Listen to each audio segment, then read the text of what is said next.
Good day, collective. Welcome to the Celestial Kingdom Frequency. Sending you light and love. Much thanks and respect and love for people who join me frequently. Even if you're just watching and not liking, I appreciate it. At least you're giving me the chance just to listen, to step into this sacred space, just to listen, even for a second. And for all of you that are liking and commenting and sharing, thank you. Like, really thank you. Like, it means a lot. Like, I don't get a lot of likes, but I don't need the likes. I just need to know that I'm helping some people. That some people are actually receiving this in a positive way, and that I can be of service, that can be of help, and I hope that you can help me grow too. Because this is a shared journey together. All praise to the Most High God. Love to the Mother. Today's word is, in this life, sometimes you're going to have to eat a little bit of stuff. We'll say it like that. As they say, you can't go over it. You can't go under it. You got to go through it. That's life on Mother, on Earth. You gotta go through it, family. You got to go through it. It is a part of the healing journey. I want to say, with this message, this word, a clarifying point. We as divine beings are meant to live in abundance, peace, harmony, joy, balance, love. We are divine creators. We deserve happiness and peace and abundance. But there are certain things, certain realities that have, really thrown energy off balance in this universe. The scales are tipped far too much to darkness. Some entities have just gotten really out of control, and the time of balance is here. We got to get back to the light. But because of that, you are here, and you, part of the healing process is deprogramming all of the things that you are bringing forward from past incarnations, the trauma that has been carried from you that has not been cleared, so that you can clear it now. You also were born into, some of you, very karmic families that had lots of trauma that has been passed generation to generation. And on top of that, you have had these dark ones feeding stuff to us in a very regimented, structured way to keep people distracted, to keep people not focused, to make it so people can't think, to make life very mundane, so that people are easily controlled. But not only easily controlled, that all the chaos, all the fear, all the violence, all the anger, all the low frequency, the spirit of dominion, all of that feeds the dark ones. The ones who live off of chaos and destruction, and who seek to honestly have the spirit of dominion over us, spirit and flesh. They get off on it. So we have to deprogram ourselves. That healing process requires that we have to go through it. We have to go through the mud. We got to go through the dirt.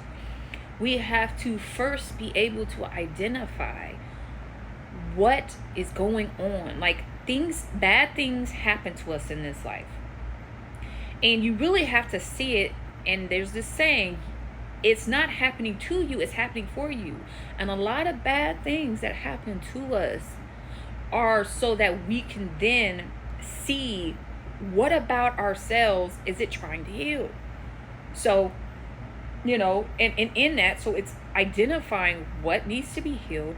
It's identifying the emotions that you're feeling by whatever this circumstance has brought to the surface that you need to heal. And not only the emotions, you taking notice of the emotion, but you allowing yourself to feel it. And sometimes, y'all, it burns. Like in the healing process, it literally feels like someone is like pressing me. And I feel like it hurts so much, to feel it and to not numb ourselves. Yeah, allowing ourselves to feel, y'all. There's so many of us who try to numb out the pain. A lot of us do like different, I don't even want to say addiction, because that's like, that's like to an extreme, but like just overconsumption. Anything you do over, right, to like numb yourself, whether it's you're a workaholic, you drink too much, whatever, you're using to like numb it so that you cannot feel the pain, or so you can be distracted, you watch too much TV, like whatever it is that you're potentially doing to not let yourself feel, or just straight ignoring, like acting like, situations happen and different things come to the surface that are showing you that you need to heal there, and you're not acknowledging your emotions. You're trying to suppress them, you're trying to push them down.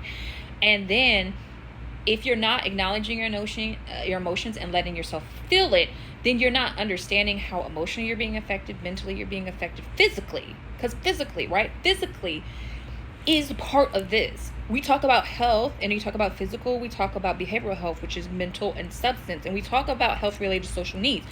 Spirituality is a part of health related social needs, y'all, because if you're not okay energetically and you're not balanced, it's going to manifest physically and behaviorally in terms of your behavioral, your mental, right? And it can result in addiction. So we have to take the moment to allow ourselves to feel it, and it hurts, y'all. And that's why we need a community. We need a spiritual community. We need our soul tribe. We need people to help process, hold our hands, hug us, go to a picnic, whatever we need to do to ground ourselves, to be able to go through the pain and transmute it, and use that opportunity of crushing and the anointing to be able to release it. You cannot release those harmful emotions, any part of yourself that's deep and repressed, any part that is damaging to you, any blockages in your energy and any of your chakras. You cannot release it until you feel it. You have to go through it. You have to go through the stuff. And so sometimes stuff externally is presented, whether it's your family or your job, and that's presented to you. The universe allows it to come into you. God allows it to come into you. Your guides allow it to come into you so that you can then heal. You can heal. And I just want to take a moment to say, a lot of times you have to go through stuff so that you can bring in what you desire and intend. For example, all the times, the way the universe works is you have to feel the opposite of what you intend and desire. So, for example, abundance, prosperity. I am currently working on with my guy, saving. I have historically sucked. My parents never taught me financial literacy. Like, it just is true. And I've always feared it. I've always been fearful of it. I feared it. And I know when I save, I'm going to feel like I have a lack. I'm going to feel like I don't have a lot. But the reality is I'm actually building abundance. I have to feel the lack in order to have the abundance. That's how it works. And it doesn't always feel so good. Are you ready? You ready to do the work, y'all? So you can have everything you intend and desire. So you can be happy. So you can be abundant. All praise to the Most High God. Love to the Mother.